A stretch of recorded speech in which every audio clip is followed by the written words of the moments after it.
Hey there, car enthusiasts and community champions. You might recognize us as Brookings Auto Mall, your trusted car dealership. And yes, we're in the business of selling cars, but today we're revving up something different. Welcome to BAM, Beyond the Lot. What's driving Brookings? Brookings, South Dakota. It's more than a spot on the map. It's a vibrant community where we're shifting gears, steering away from the ordinary and putting the spotlight on the extraordinary people fueling our town's heart. From K-12 educators sparking inspiration both inside and outside the classroom, to SDSU acting as a powerhouse for academic excellence and innovation. The synergy extends to the thrill of SDSU athletics, an unwavering commitment of nonprofits and businesses. These are the gears that keep our community in motion. Brookings may appear as just another town to the outside world, but let me tell you, under the hood, it's a well-oiled machine powered by the people. So join us and buckle up as we hit the road, sharing the stories of the incredible individuals propelling Brookings forward. This is BAM, Beyond the Lot, What's Driving Brookings. Here's your host, Brookings Auto Mall sales consultant and Brookings native, Connor Bestie. All right, welcome to another episode of BAM Beyond the Lot. Today I am joined with the executive director of the Sodak Spurs and head boys soccer coach for Brookings High School, Reece Weber. Thanks for being here today. Yeah, thanks for having me. Excited to be on. Been watching a couple of the episodes, so thanks for having me on and asking me. Awesome, happy to have you. So you grew up in Brookings, and then you yourself went and played soccer at Dakota Wesleyan. Can you kind of tell us about your experience growing up in Brookings soccer and kind of what led you to choose Dakota Wesleyan? Yeah. So when I started playing soccer, I was probably about 10 years old. And in Brookings, the club was actually called Sioux River United at the time. So I started out there, just a small club. And then we progressed into Brookings Football Club, got a little bit more serious and stuff. And then that progressed into a select program where we combined with Watertown. So there's a lot of transitional kind of periods throughout the time when I played, but really enjoyed it. Had a fantastic team with some really good players that went on to do some things after high school as well. So really enjoyed the club process in Brookings. And then played high school ball in Brookings, obviously. We had a very successful team for a couple of years. I think we made the semifinals in the high school my junior year and the quarterfinals my senior year. So I had a lot of success in soccer throughout the high school years for sure. And then decided to move on to Dakota Wesleyan and play. So I played 3 years at Dakota Wesleyan and then took my senior year off due to some injury concerns. But really enjoyed my time there. Met a lot of lifelong friends, I'd say. The team wasn't very successful, but still enjoyed it. It was a lot of fun. It was a good experience to be involved in college athletics. So yeah, it was a lot of fun growing up in Brookings, and the soccer scene was really fun. I'll say now though, the landscape has completely changed, I would say. And I'm happy back in Brookings and involved with all of it. Awesome. So what was kind of the transition from your playing days in college to eventually becoming your current position now with the Sodak Spurs and with the high school team? Yeah, so was not a route I was expecting to ever take, to be honest with you. So I went to school, I got a degree in accounting. I did a little bit of sports management stuff on the side, but mostly accounting. I was expecting to be working in an office 40 hours a week after I graduated. But after my senior year, dealing with kind of COVID stuff and everything, I was working at a bar in Mitchell, the Back 40 across from the Corn Palace, if anyone knows it. And I decided to do an online master's program through Dakota Wesleyan. So it's it's a year-long online program completely through Wesleyan, and decided to do that. So I decided to forego kind of starting a full-time accounting gig. And during that time, the soccer club in Brookings really was starting to kind of take off. And then they started looking for another staff member. So that position opened up. I was made aware of it and interviewed. I really didn't know what I was stepping into, to be honest. I didn't have a whole lot of connections left in the club necessarily, but interviewed for it, got the job, and then kind of started that whole process. And now club's fantastic. Love being here. Couldn't imagine myself being in a position that I'd enjoy doing more for a full-time gig. And then the the high school stuff was kind of random. Again, not something I necessarily thought I'd ever really do. But the former coach kind of approached me and said he may be stepping down and he wanted to throw my hat in the ring. So I decided to give it a go and really enjoyed my first year. And I'm looking forward to this upcoming fall. Awesome. So, Sodak Spurs, a lot of growth over the years. We talked a little bit about it prior to this. Could you kind of just talk about, for people that maybe don't understand the organization as a whole, how you guys have grown over, the last 5 years? Yeah, it's been massive. Totally unexpected. No one predicted it.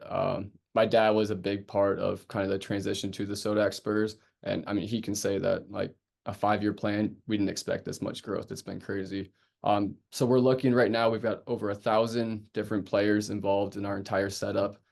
So that includes our competitive program, which runs 11 months out of the year, and then our grassroots programs, which are in the spring and the fall. That's kind of our recreational stuff for the younger ages. But as a club, we're expanding outside of Brookings as well. So now we run the recreational programs in Madison and Del Rapids, which has been fantastic. We've got over 200 kids between the two of them involved with our setup in Madison and Del Rapids, which is great. But just on the competitive side of things, I think back when I played, we were maybe pushing 120 to 150 kids involved in the competitive program, and we're looking at potentially hitting 300 kids this next season. So the growth in the younger age groups has been massive. We're seeing a ton more kids coming out, where to the point where like we're seeing about 30 kids in an age group. So that's by birth year. So for example, the 2016 birth years will be 9-year-olds next year, and that'll be our youngest age group. And we're looking at 30 kids just on the boys teams for that side. So the growth has been fantastic. We've got a ton of kids involved. We're doing things constantly, 11 months out of the year with the competitive kids. And it's just looking up from here right now. We're looking to continue the growth and to continue to expand. Awesome. Let's talk about the Fishback indoor training facility. Yeah. What was kind of the groundwork that went into that project happening, and then now that it's here and being used, how is it being used, and kind of how has that allowed the organization to really continue to thrive and grow? Yeah, we talk about in the club, the biggest things that you're going to provide to kids is going to be like facilities, coaches, and pathways, and an environment, basically. So the facility we have now, which was 10 plus years in the making, has absolutely blown everything out of the water. It's kind of been the, I would say, just the building block of the growth in the club. My dad was it was a big vision of my dad's, Darren Weber, to get this indoor facility built. He's been working on it since I was in school. And it finally kind of came to fruition through a couple of like big time donors and everything. And now it's packed. If you come in here any day during the winter, there's kids in here 3 o'clock to probably 9 o'clock every single day of the week. Weekends, it's packed full. We've got a cardiac rehab program that we do with Brookings Health System that runs 3 days a week. In the mornings, that's year round. FCA uses it weekly during the week, during the school year. And now we got the new high school acceleration program as well as coming in here 5 days a week during the summer. So it's jam-packed, it's full. There's kids in here, soccer balls flying around constantly. And it's just been fantastic. So we were able to host 3 indoor soccer tournaments during the winter, which is big time for us. And then just the quality of our teams, really just seen a lot of improvement through being able to train consistently in an environment that's soccer focused, where we're not training on hardwood courts, but we're training on soccer specific turf and everything. So yeah, it's been unreal. It's been fantastic. And I think the fifth really is kind of the building block for everything growing and the club prospering. And yeah, it's been really good. Awesome. And it's kind of cool to see that it's you're really getting maximum use from not only just the program, but also those other components of the Brookings community as well to benefit from that sort of facility. Yeah, it's it's great to be able to offer something like this to the community. So I didn't even mention like baseball uses it during the winter months as well, when they need to get some hitting training in. And then we also offer a walking program during the school year, 5 days a week as well. So we see about 40 participants every school year just coming in here, getting their miles in and getting out of the cold weather of South Dakota. So yeah, it's been great to be able to offer that to the community as well. And so you mentioned tournaments. You host 3 indoor during the winter. How important and how valuable is it for an organization to be able to host tournaments like that? And then also, what other tournaments do you have kind of throughout the summer? Yeah, so it's really good on a revenue basis to start off. Hosting a tournament brings in a lot of money for the club, the community, which is really good, obviously. But being able to offer this facility for a tournament is fantastic because there's not a lot of opportunities to be able to play on turf during the winter months. So being able to offer that to not just our kids, but to other clubs around the region is great as well. We see teams coming from Minnesota, Iowa, Nebraska, North Dakota just to participate in our indoor tournaments. So that's been big time. And then in the summer, we host the Fishback Classic. We actually moved it from July to May this year for the very first time. And we just had it this past weekend, and it was fantastic. We had about 80 teams. Fields were jam-packed. I'm sure Cubbies was jam-packed all week or all weekend. And it was great. Weather held off. It was a beautiful Saturday. And it was great. We have, I'll say, I think we have the best grass soccer complex in the region. We have traveled quite a bit with the soccer club, and I haven't seen better grass fields than what we offer at Fishback Soccer Complex. So to be able to offer that as well to the other clubs around the region is fantastic, and it's good to see teams traveling from Minnesota, Omaha, Fargo, and everything just to play in our events. And the competitive teams that travel, what does that kind of look like? How much are people traveling? Is it certain age breakdowns that go further distances? What does that kind of look like? Yeah, so it's kind of interesting. In South Dakota, there's not like a league setup. So like if you look at, I'd assume like baseball, they have a little South Dakota league where you've got a set schedule and you're traveling to different communities to play games and everything, and you're playing constantly. The soccer setup in South Dakota is much different. We just really go to these tournaments on the weekends. But we're starting to really stray away from just the local events because we're starting to see that our club's kind of outgrowing it on a competitive basis, and we need to travel further for some better competition is kind of the point where we're at right now. So we've had teams in the past year in Chicago, Kansas City a couple times. We go to Omaha quite frequently. We've been up to Fargo, Grand Forks, Minneapolis, Des Moines. Those are about the furthest ones we go to, as well as local tournaments, mostly in Sioux Falls. But yeah, it's as the age range goes, I've taken like U9 girls teams down to Omaha as young as that, and they've done very well. But mostly it's the older teams that are kind of traveling really far out there. But yeah, it's kind of a team to team basis. If there's a group, like I have a group of U9 girls right now that are very committed and they're a strong athletic group. They're like, yeah, we want to go to Omaha and we want to play good teams. We want to compete. So if we have that, we'll travel to Omaha and we'll play with them. So it's really good to be able to offer that for the kids in our community and the kids in our club. But yeah, we've had a ton of games this year. We had about 6 straight weekends where we were gone out of town.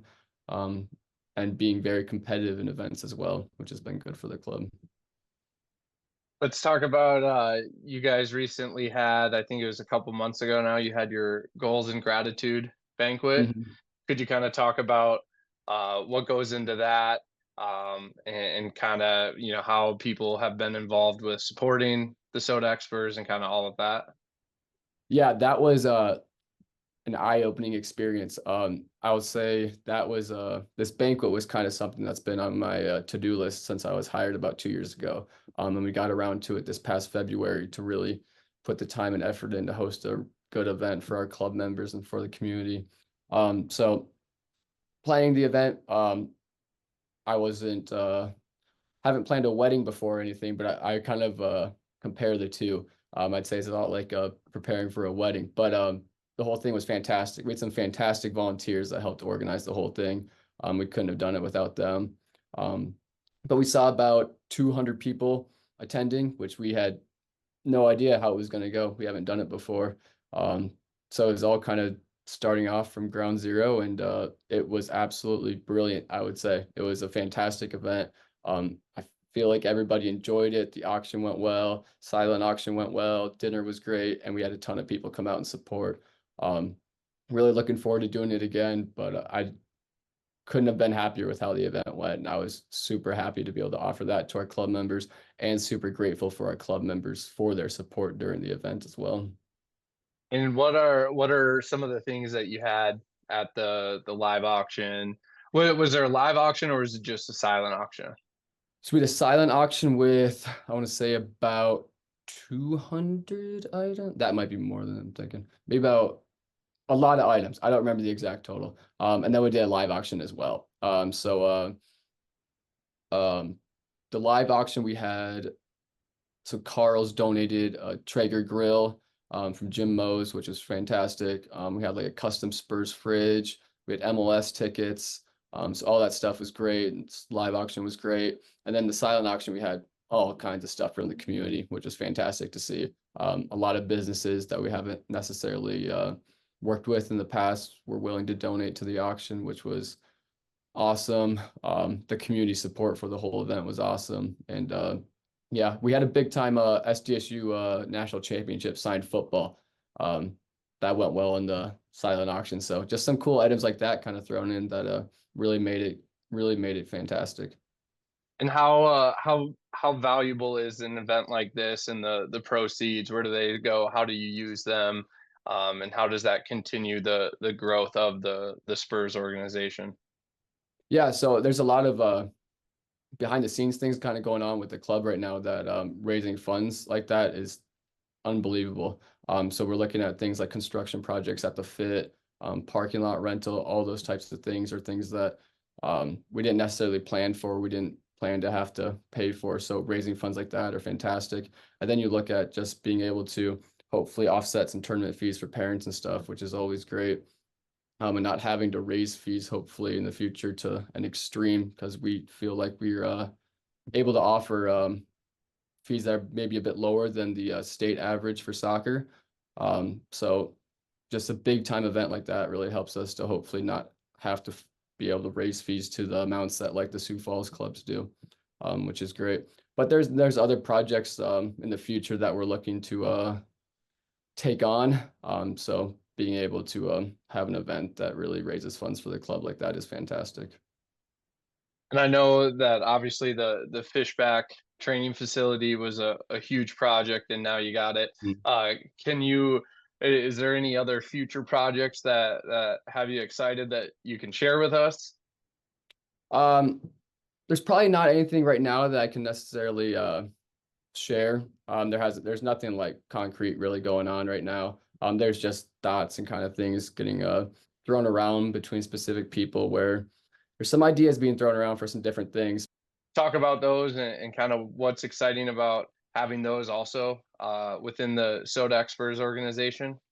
Yeah, so like for example, our Super Spurs program, which was kickstarted by a donation from the Women Without Limits in Brookings. So shout out to that organization. They're fantastic. But without them, we wouldn't be able to start this program. But the Super Spurs is our program for children with disabilities. So it's kind of an underserved group within Brookings for these children. So a couple of times a year, we're able to offer these Super Spurs seasons where these kids come in and they're able to work with Lindsay Magnus runs the program. So she's a special educator in the Brookings School District. And so they're able to come out, play some soccer, do some soccer drills, kick a soccer ball around. And it's been fantastic. We've had 20 registered within the first year.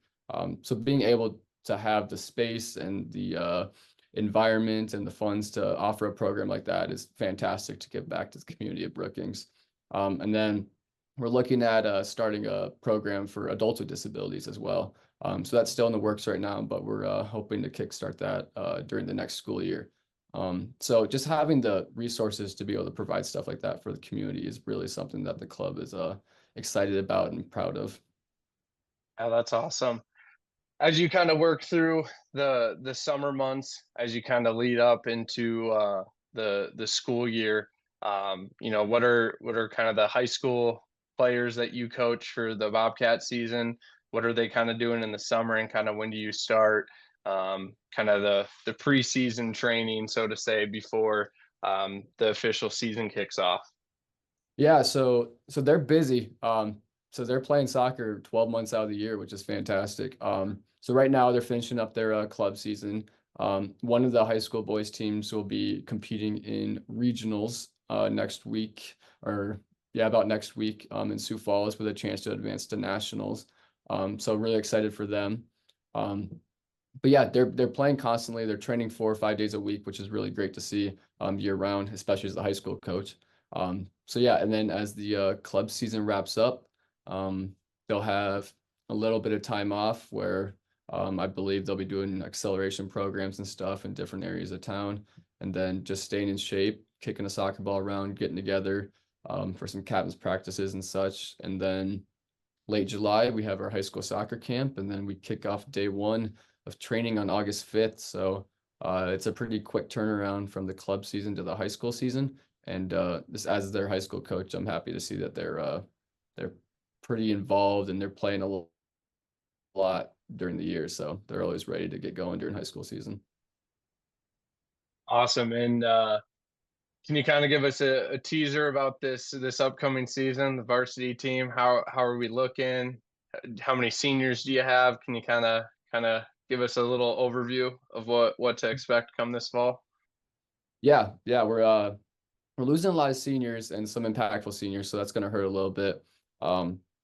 But some of the sophomores last year who played a lot are going to really step up as juniors, and the juniors this past year really going to have to step up as the seniors. So we got players to replace, but I'm feeling confident with where we're at. The JV team did well last year, so those players were looking to move into the varsity squad this year, which I'm excited about. And they've had a lot of success, so it's easy to compare those kids and look at how they're doing in the club season to kind of how we're going to be doing in the high school season. And those freshmen, sophomore, juniors have really had a lot of success in their club seasons and a lot of success recently.